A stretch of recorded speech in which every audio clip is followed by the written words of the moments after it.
प्रिय मित्रों, नमस्कार। मैं फुर्सत अली आप सभी का हार्दिक स्वागत करता हूं। कल आप लोगों को व्यंजन संधि में इष्टुत्व संधि पढ़ाई गई थी। आज दूसरे नंबर की संधि, इसका नाम है इष्टुत्व संधि। ये देखिए, दूसरे नंबर की संधि है जिसका नाम इष्टुत्व संधि है। आइए इष्टुत्व संधि को हम लोग पढ़ते हैं। बहुत ही सस्ता और बहुत ही सरल यह संधि है जिसका नाम इष्टुत्व संधि है। कल आप लोगों ने पढ़ा था स्तोह ष्टुना ष्टु।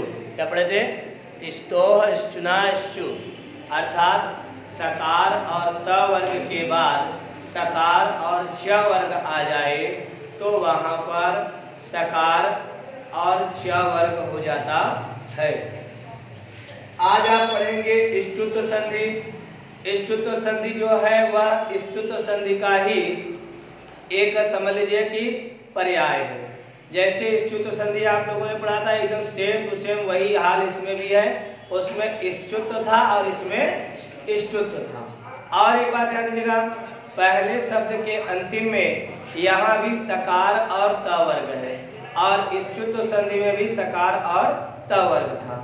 ध्यान दीजिएगा, लेकिन परिवर्तन इष्टुत्व में बाद वाले शब्द के पहले वाले अक्षर में हुआ था और यहाँ भी बाद वाले शब्द के पहले अक्षर में परिवर्तन होगा। जैसा कि आप देख रहे हैं, यहाँ पर लिखा है इष्टुत्व संधि। इसका सूत्र होता है स्टुनाष्टु। स्टुनाष्टु अर्थात सकार त वर्ग के बाद अगर सकार ट वर्ग आ जाए और वहां पर देखिए दो इस्तो स्टुना स्टु में ये छोटा स के बाद बड़ा स आता था और यहाँ पर छोटा स के बाद ये देखिए खटकोर वाला स अर्थात मूर्धन्य स आएगा। जहाँ मूर्धन्य स आप इसको ऐसे भी पहचान सकते हैं कि बड़ा स छोटा स का मेल जहाँ रहेगा वहाँ इष्टुत्व संधि और छोटा स तथा बोलो हाँ मूर्धन्य स बोले तो मूर्धा स जहाँ रहेगा वहां पे इष्टुत्व संधि होगी। ये देखिए इष्टुत्व संधि, सूत्र ष्टुना ष्टु, सूत्रार्थ। इसके सूत्र का देखिए अर्थ यहाँ दिया गया इस्तु। इस्तु का मतलब हो जाएगा, ये देखिए आधा स जो है ये छोटा वाला स, ये सकार। स का मतलब हो गया सकार और तु का मतलब हो गया त वर्ग। ध्यान दीजिएगा, तो स और त बोले तो स इस्तु माने सकार और त वर्ग के स्थान पर इष्टु बोले तो मूर्धा स तथा ट वर्ग आदेश होता है, वहां पे इष्टुत्व स्वर संधि होता है। सॉरी, इष्टुत्व व्यंजन संधि था। जैसे देखिए लिखा है यहाँ पे एकदम सरल तरीके बताया गया। इस्तु का मतलब हो जाएगा सकार छोटा सा और त वर्ग इस्तु बन गया। और इसी को देखिए यहाँ पे समझाने का प्रयास किया गया है। छोटा स त थ द ध और न मिला।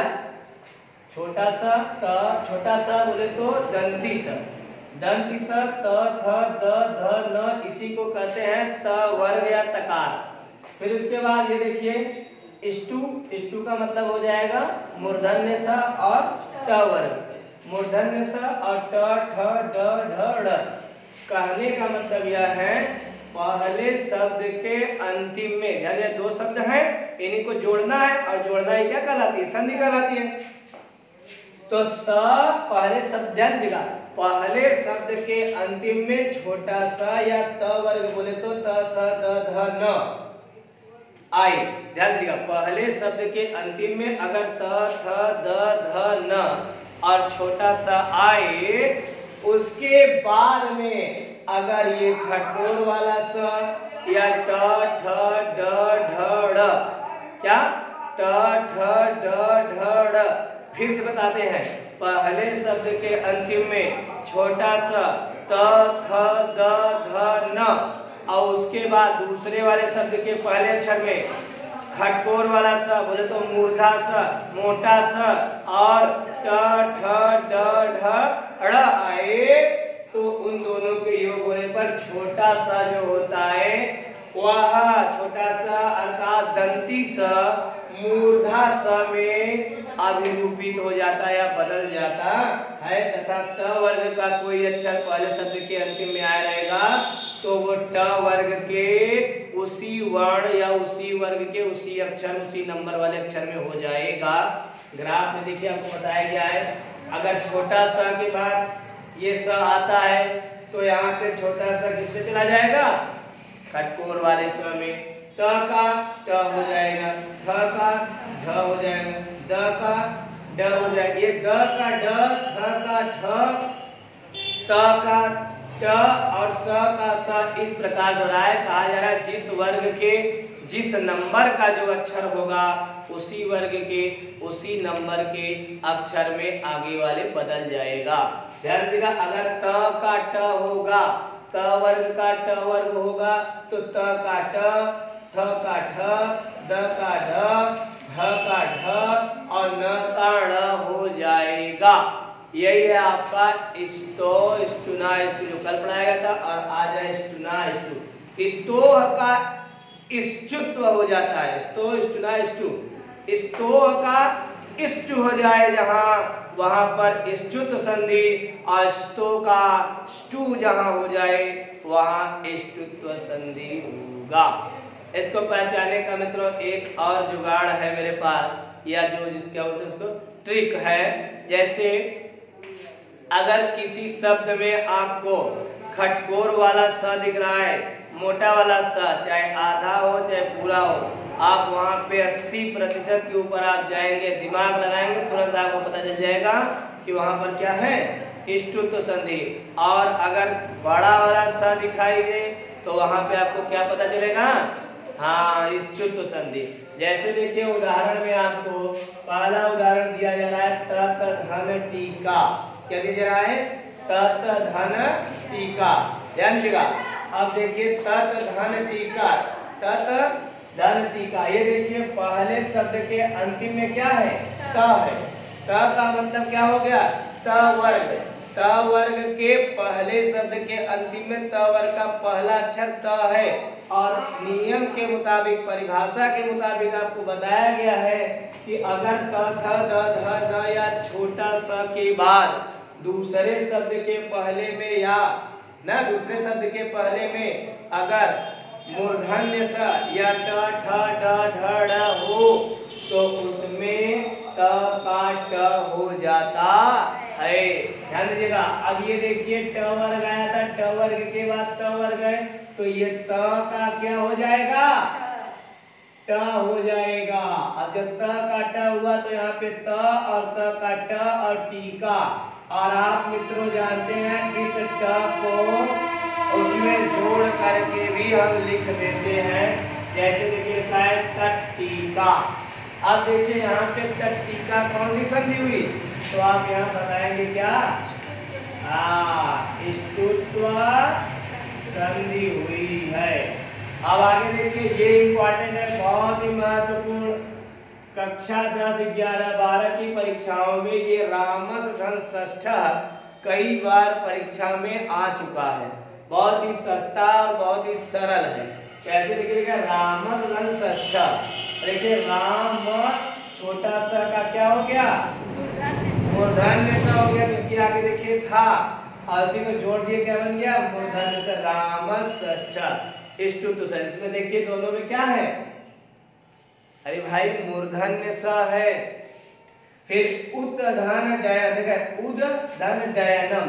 अब देखिए त वर्ग का, त वर्ग के तीसरे नंबर का अक्षर है, त वर्ग के तीसरे नंबर का अक्षर द है, तो हमें पता है कि त वर्ग का तीसरे नंबर का अक्षर ट वर्ग के तीसरे नंबर में जाता है।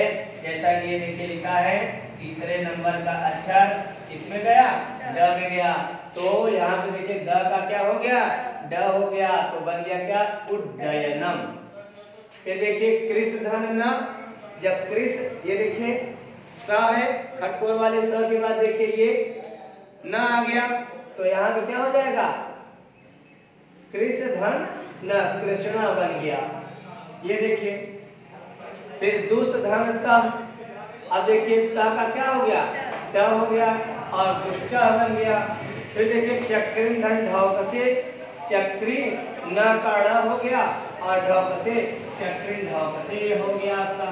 ध्यान दीजिएगा, बहुत ही सरल है ये।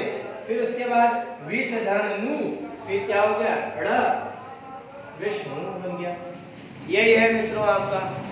इस प्रकार से आप लोगों को पूरा समझ में आया होगा। बहुत ही सरल संधि है स्तुत संधि। आज आप लोगों को व्यंजन संधि के माध्यम से दो संधियों की परिपाटी समझाने का प्रयास किया गया। कल आप लोगों को स्तुत संधि पढ़ाया गया था, आज स्तुत संधि पढ़ाया गया है। आप इसे नोट कर लीजिए और अच्छी तरह से आपकी किताब में, गाइड में, सेवन सीरीज में दिया होगा। बढ़िया से संस्कृत व्याकरण में ये संधि प्रकरण दोहराइए। कक्षा 12 में 3 नंबर का संधि आता है और कक्षा 10 हाई स्कूल की परीक्षा में 2 नंबर की संधि से पूछी जाती है। तो जहाँ से जो प्रश्न आपको मिल रहा है उसे आप लेते चलिए। परीक्षा के दृष्टिकोण से ये सब बड़े महत्वपूर्ण टॉपिक हैं। ये सब हम थोक न कह करके बल्कि फुटकरिया नंबर कह सकते हैं। ये फुटकर नंबर है। 1-1, 2-2, 3-3 नंबर के प्रश्न परीक्षा में बहुत से विद्यार्थियों को कंफ्यूज करते हैं। पूरी उम्मीद और पूरी आशा के साथ यह विश्वास है कि आप लोगों को यह आ गया होगा। मैं हट जाता हूँ, आप स्क्रीनशॉट भी से लेकर के आप जो है कि घर पे बैठ के इसे लगा सकते हैं। अगली वीडियो जल्द से जल्द आप लोगों को शेयर की जाएगी, जिसका जो अगली वीडियो में आप लोगों को मैं पढ़ाने का प्रयास करने जा रहा हूँ वह है जस्त्व संधि। जस्त्व संधि के 2 भेद होते हैं, पदांत जस्त्व संधि और अपदांत जस्त्व संधि। झलाम जसोअंते तथा झलाम जस झस। ये संधि में आप लोगों को पढ़ाने का प्रयास करूंगा। तब तक के लिए आप सभी मित्रों को धन्यवाद।